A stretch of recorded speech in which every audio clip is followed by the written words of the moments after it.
Video बहुत तेजी से वायरल हो रहा है जिसमें ये बताया जा रहा है कि हमने भी सुनी है कि भव्या ने केस वापस लिया है। भाई वो वीडियो वो है, उसने बोला है कि अगर वो पैसे मिल जाते हैं ना उसको, तो वो केस को वापस ले लेगी। फिर कोई शोषण नहीं है, कोई कुछ नहीं है, जातिवाद ना कुछ। एक तरफ पैसा दे दो, एक तरफ मैं सब मुंह बंद कर लूंगी।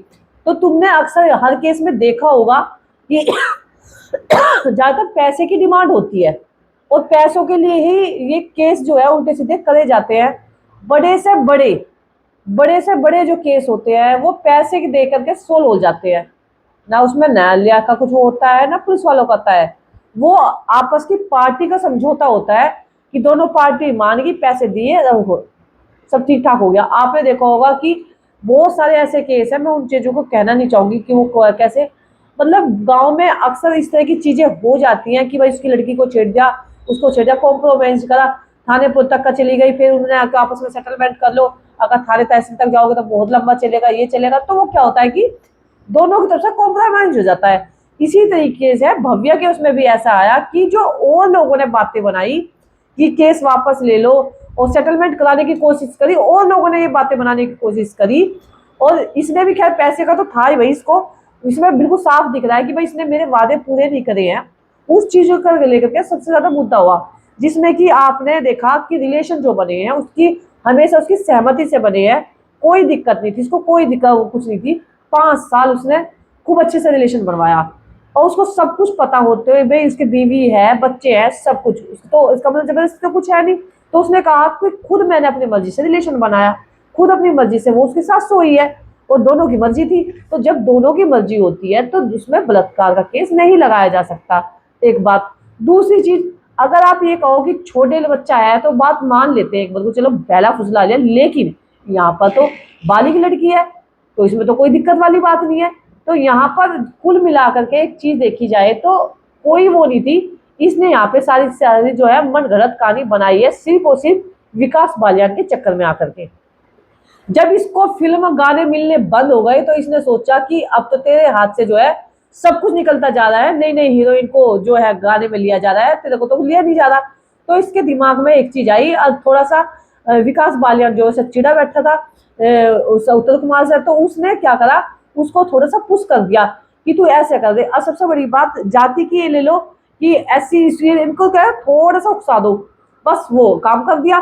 कोई कोई बहकावे में आ जाता है, कोई नहीं आता। बहुत लोग हमारे साथ में भी ऐसे कभी ऐसे नहीं करते, हमारे बच्चे भी ऐसे हैं जो मेरे साथ बच्चे प्रैक्टिस करते हैं हर कास्ट के। हमने कभी कास्ट को लेकर कभी कोई वो नहीं किया, कभी किसी को कमेंट नहीं करते, क्योंकि हम कास्ट यहाँ पे आके बनी है, भगवान ने हमें वैसे बंदा भेजा है।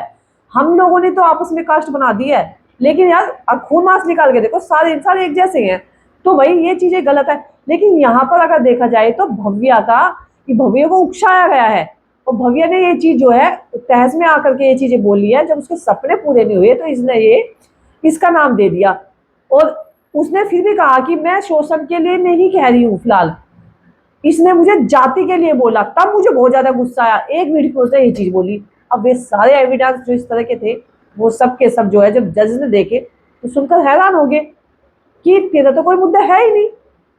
जब उससे ये पूछा जा रहा कि क्या रिलेशन आपकी मर्जी से बना या जबरदस्ती, कहते नहीं मेरी मर्जी से बना, तो फिर ये बात यहाँ पे खत्म हो जाती है। शोषण वाला जो चैप्टर है वो क्लोज है, एकदम फटका जाओ, अलग हो गया, गलत। अब दूसरी चीज, क्या इसने आपको बुलाया था, आप ऐसे गए थे, या आप इसने आपको मैसेज करके वो, क्या इसने बोला कि मैंने फेसबुक से मैसेज किया था इनके भांजे मोनू को, उत्तर कुमार ने नहीं, इस लड़की ने मैसेज किया था। वो मैसेज के जरिए से मोनू से मिली, मोनू ने उत्तर कुमार से मिलवाया। तो ये वहां तक ऐसे पहुंची, तो किसी ने बुलाया नहीं, भाई तू आज हमारे यहाँ, तो खुद से ये गई है चल करके। तो फिर यहाँ पे भी ये खुद गलत होगी।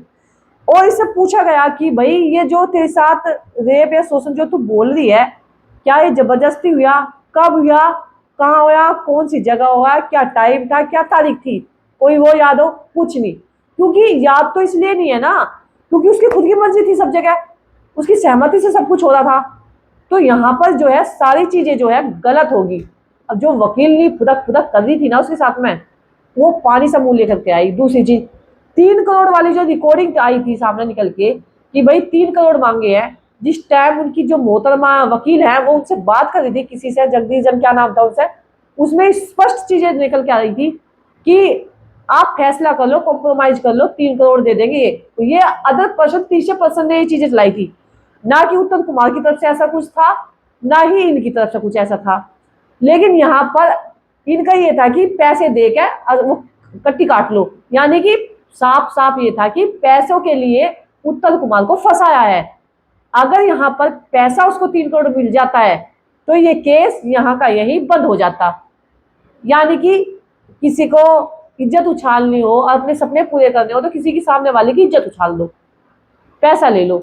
जैसे आपने देखा होगा कि बहुत बार ससुराल वालों के साथ में ऐसा होता है कि दहेज के आरोप लगाए जाते हैं। बहुत बार तो हकीकत चीजें होती भी हैं, सारी चीजें गलत नहीं होती, लेकिन कुछ चीजें होती भी हैं। जब ये चीजें होती हैं तो क्या होता है कि बहुत सारा जो कॉम्प्रोमाइज जो है पंचायत के द्वारा कॉम्प्रोमाइज हो जाता है कि चलो इतना दहेज, इतना वो, इतना पैसा, तो पैसे ले दे के सारा चीज निपटारा हो जाता है। कुछ जो है थाने तहसील तक का इनके केस चले जाते हैं, वो चलते रहते हैं। कुछ झूठे केस में जो है उम्र जेल वेल हो जाती है, मतलब जितने भी दिन की होती होगी, तो उसमें कुछ कार्रवाई इस तरह की हो जाती है, यानी कि झूठे आरोप में लोगों को जेल करा दी जाती है। बहुत बार ऐसा होता है कि बहुओं ने क्या करा, नंद भावा सबके साथ जितने भी रिश्तेदार सबके नाम लिखवा जाते हैं, मतलब बिना उसके कटखड़े में खड़े कर देते हैं। तो भाई ये झूठे आरोप जिस तरीके से लगाए है ना, सब के सब जो है कोई एविडेंस नहीं मिला, इस पर कुछ नहीं मिला। सारे वकील आप देख सकते हैं सोशल मीडिया पे ऐसी हड़कंप मची हुई है। सोशल मीडिया पे सबके सब लोग, वकील भी ये कह देते भाई हद होगी, सब वकील जो है उत्तम कुमार की तरफ से कि कैसे बेकसूर इंसान को फंसाया है, किस तरह से झूठी इस लड़की साबित हुई है।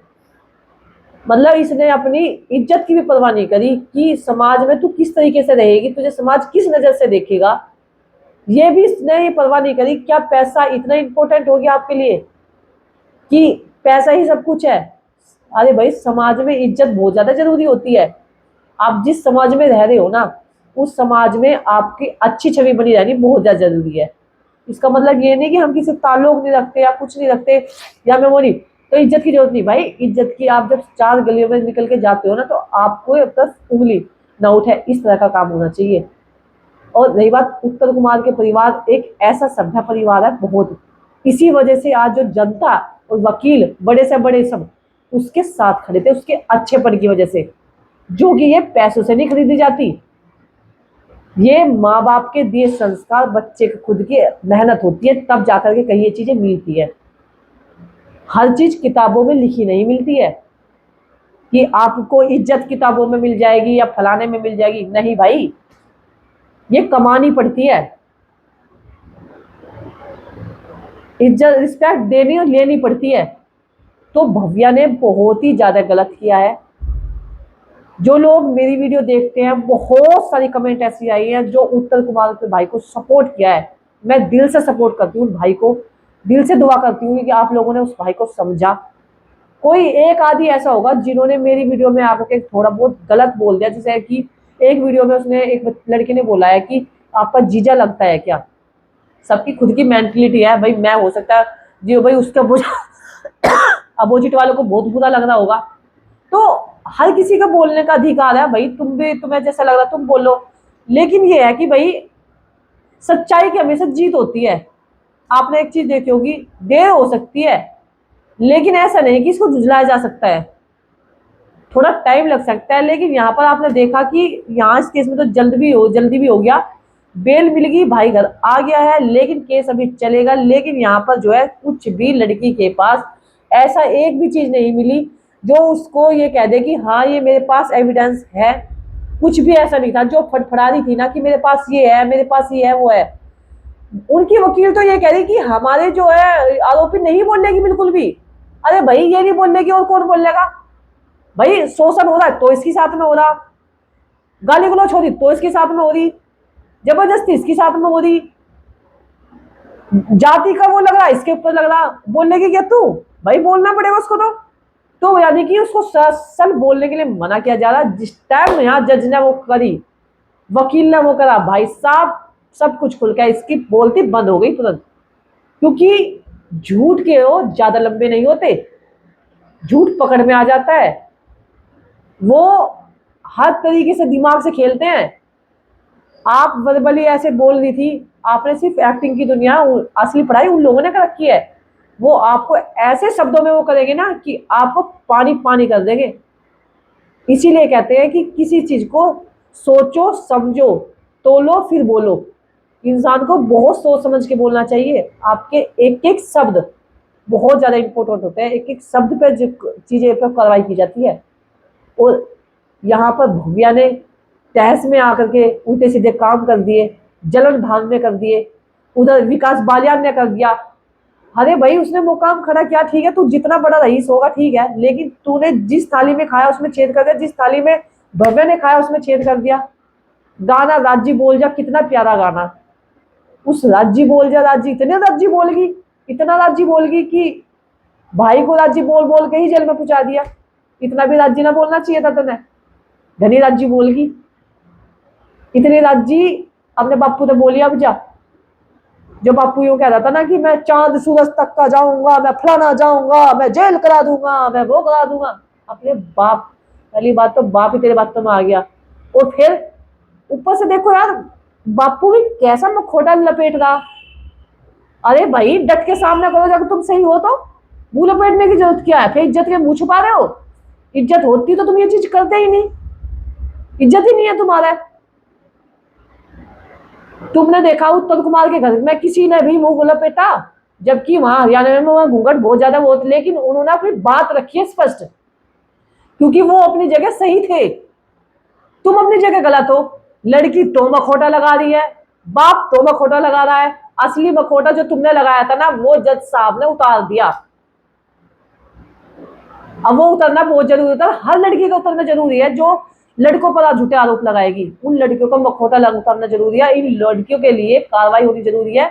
जब तक इन पर कुछ कानून नहीं बनेगा इस तरह का, कि नहीं तो झूठे आरोप लगाती रहेगी। इन पर कार्रवाई होनी चाहिए, सख्त से सख्त कार्रवाई होनी चाहिए, कुछ सजा होनी चाहिए जिसकी वजह से ये यहाँ थम जाए। वरना लड़कों के अंदर जो खौफ है ना, नीले ड्रम की वजह से आए दिन, जैसा सोनम ने वो केस किया, तो बना रहेगा। तो भाई ये दहशत मत वो करो। आगे बात समझ, मैं हर लड़की से कहना चाहती हूँ, जो वाकई में आपके साथ कोई गलत कर रहा है तो उसके लिए आवाज उठाओ, लेकिन निर्दोष को मत कभी फंसाओ।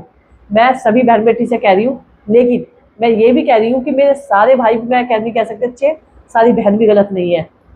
तो ठीक है क्योंकि 5 उंगली जब बराबर नहीं हो सकती तो सबसे हम बराबर की वो नहीं कर सकते। कोई अच्छा है तो कोई बुरा है, लेकिन बस सच बोलो, सच्चाई के साथ खड़े रहो, और कभी झूठे आरोप किसी पर मत लगाओ। क्योंकि हर इंसान की अपनी अपनी जगह, अपनी अपनी रिस्पेक्ट है, उसकी रिस्पेक्ट को मत खो। मेरा बस आपसे यही नहीं है, क्योंकि बहुत सारे लोग आगे की चीजें पूछ रहे थे तो मैंने वो कर दिया। और मैं वाकई में फिर से दिल से धन्यवाद करती हूँ जितने लोगों ने मेरी वीडियो देखी है ना, वाकई में बहुत बहुत धन्यवाद। और आप लोगों का प्यार और आप लोगों की दुआ जो रंग लाई है ना, वो आपके सामने है, आपके चेहरे पर स्माइल है। जब आप कमेंट करते हो ना तो मेरे चेहरे पर बहुत स्माइल होती है, क्योंकि वाकई में उत्तर कुमार के लिए हमने वाकई में बहुत दिल से वो करी थी। और आप लोगों ने भी दिल से, क्योंकि आपकी एक एक कमेंट बयान करती है कि आप कितने अच्छे इंसान हैं। आपकी कमेंट ही बता देती है कि आप वाकई में बहुत अच्छे हैं, बहुत दिली प्यार करते हैं उत्तर कुमार को, क्या जिसको भी सच्चाई के साथ में। तो आपके जो लिखने के जो शब्द है ना, हम उसी से अनुमान लगा लेते कि आपके संस्कार, आप कहना क्या चाहते हैं, वो सब बयान हो जाता है। तो आप ये मत सोचो कि कमेंट कुछ नहीं, कमेंट बहुत कुछ कह जाती है। कमेंट तो ऐसी है जो दिल के, इंसान के दिल पर घाव कर जाती है। तो कमेंट ही ऐसी है जो इंसान को एक मोटिवेशन मिल जाती है। तो मुझे तो मोटिवेशन बहुत मिलता है। जो लोग मेरे लिए अच्छी तारीफ करते हैं, जो मेरे लिए बुरी बोलता है, तो उसको तो मैं बिल्कुल इग्नोर करती, उसको तो मैं देवो ही नहीं करती। लेकिन फिर भी मैं उस भाई को लेकर आऊंगी, मेरे भाई जो उत्तम कुमार के लिए आप जीजा कह रहे थे, तो उसके लिए कोई बात नहीं, मेरा जीजा है, क्योंकि मेरी बचपन की फ्रेंड उनके घर में भी आई है, तो मेरा तो जीजा लगता है, धूल में लट लग गया है दोस्तों। अब नेक्स्ट वीडियो बहुत जल्दी लेकर के आने वाली हूँ, क्योंकि अपनी सहेली से बात करके, कुछ थोड़ा बात करके, तब मेरी नई वीडियो आने वाली है। वीडियो को आप लोग ज्यादा से ज्यादा शेयर कर दीजिए, लाइक कर दीजिए, कमेंट कर दीजिए दोस्तों।